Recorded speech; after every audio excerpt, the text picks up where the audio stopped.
Good morning to all. In the last lecture, you all have learned about mixture and solution. Now there are two more categories, suspension and colloidal solution.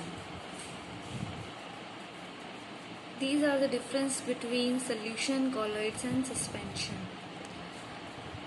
Now what is suspension? A suspension is a heterogeneous mixture, which means solute particles do not dissolve but remain suspended throughout the bulk of the medium.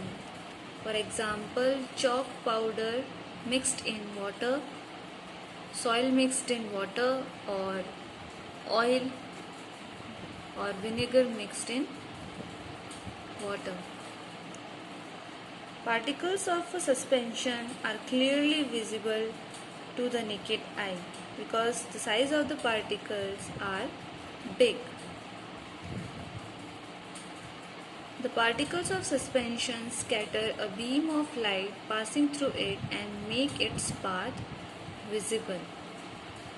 Now what is scattering? Scattering of light means when light rays get deviated from its straight path. The solute particles settle down when a suspension is left undisturbed. That is, a suspension is unstable, and the solute particles will get deposited at the bottom of the whole solution. They can be separated from the mixture by the process of filtration. Now the next is colloidal solution. A colloidal contain particles that are in between in size, means they are small in size and are uniformly spread throughout the solution. Due to their smaller size, they will form a homogeneous solution, but actually they are heterogeneous mixture like milk. Because of their small size, we cannot see the particles with our naked eyes, and these particles can easily scatter a beam of visible light.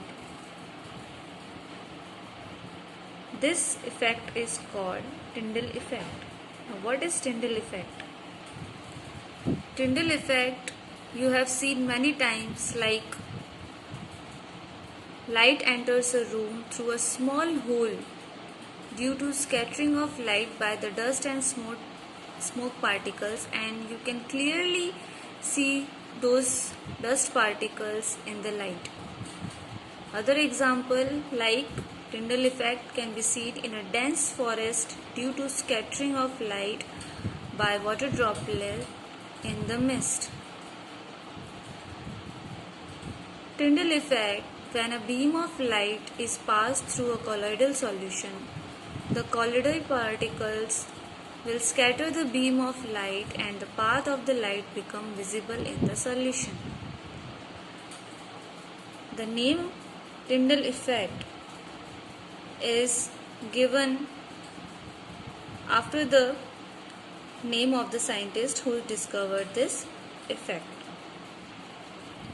Now these are the types of colloids in which dispersed phase is solute and dispersing medium is gas, will form aerosol, foam, emulsion, sol, foam, gel, solid sol.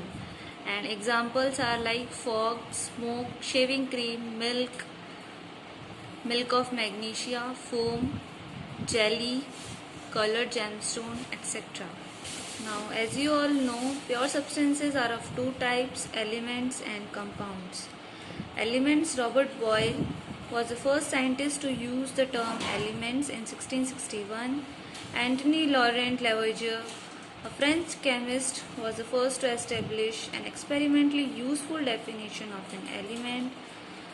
He defined that elements are as a basic form of matter cannot be broken down into simpler substances, and they are divided into three categories: metals, non-metals and metalloids.